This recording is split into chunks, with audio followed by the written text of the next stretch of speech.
Hola, esto es Psicología en 5 minutos y hoy nos vamos a preguntar ¿qué pasa cuando alguien consciente o inconscientemente se pone al límite?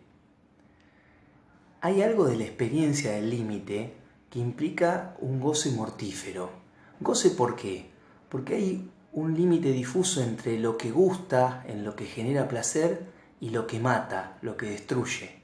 Siempre que haya goce hay algo del cuerpo que se pone en juego y que puede quedar dañado, ¿sí? Pasa con el uso de las drogas, pasa con el alcohol, pasa con la exposición a golpes, a experiencias de un esfuerzo intenso. En todas ellas hay algo que podríamos llamar placentero, ¿sí? Pero que al mismo tiempo es algo que puede dañar, ¿sí? Que puede generar una lesión, que puede generar un maltrato. Y en todas esas cuestiones lo que vamos a encontrar entonces es algo parecido al placer, que es el goce. Ahora, la experiencia del límite, la experiencia de ponerse al límite, es una experiencia de un goce, diríamos, mortífero, ¿sí? Cuando en todos los rangos etarios, en los niños pequeños, en los adolescentes y los adultos, la experiencia de ponerse al límite implica, por un lado, jugar con el límite, jugar con traspasar el límite, con romper el límite, y sobrevivir a esa escena de ruptura. El niño pequeño, cuando hace el amague delante de los padres de que va a romper un límite, que va a hacer algo que está prohibido, lo hace siempre mirando el rostro de esos padres, ¿sí? Porque es muy importante para él ver cuál es la expresión de los progenitores y si le van a mantener la prohibición o no.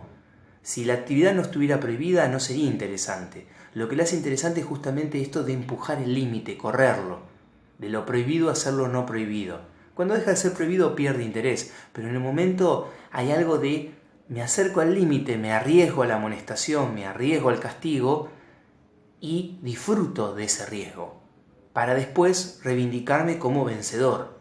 Vencí el límite, vencí el castigo, vencí la amonestación, ¿sí? Los adolescentes esto se ve mucho más, pero en la adolescencia tiene otro cariz, porque involucra mucho el cuerpo.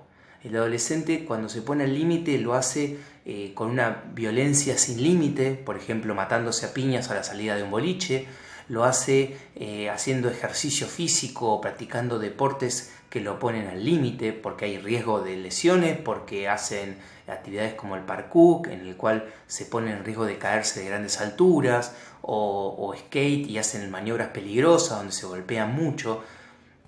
Pero sobre todo lo que tiene que ver con los consumos.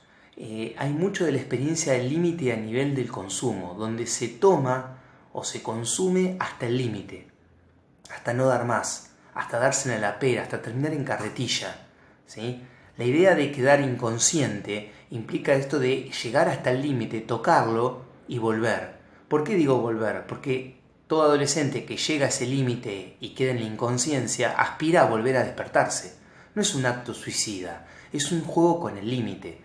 Hay algo de la hazaña en el relato posterior de haber tocado ese límite. Cualquier adolescente que te cuente, cualquier joven que te cuente que tomó hasta no dar más, lo hace de un lugar de heroico, lugar de hazaña, como si fuera un héroe que escaló una montaña. No lo dicen como algo vergonzoso. Y esto tiene que ver con que nuevamente hay un goce doble en llegar hasta el límite, en forzarse hasta el límite, y ahí se goza porque el cuerpo no da más, y no es placer, es goce, y el triunfo de sobrevivir a eso, el poder volver a despertarse, el tener una pequeña muerte y volver de ella, como los héroes de la Grecia antigua, que se exponían a fuerzas superiores y sobrevivían, ¿sí?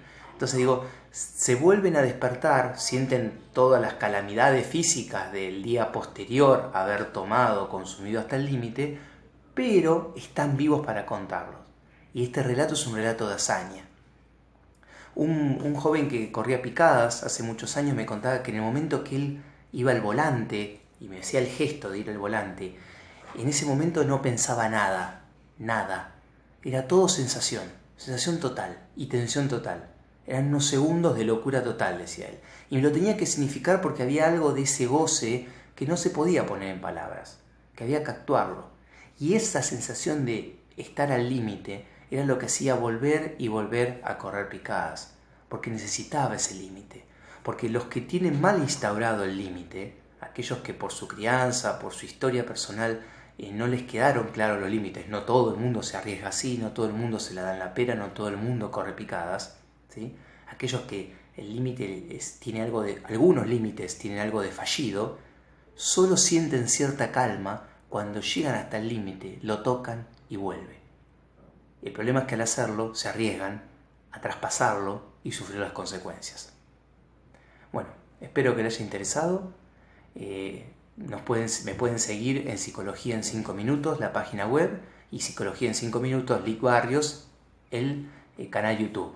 Y para seguirme, toquen la campanita. Nos vemos la próxima. Chao.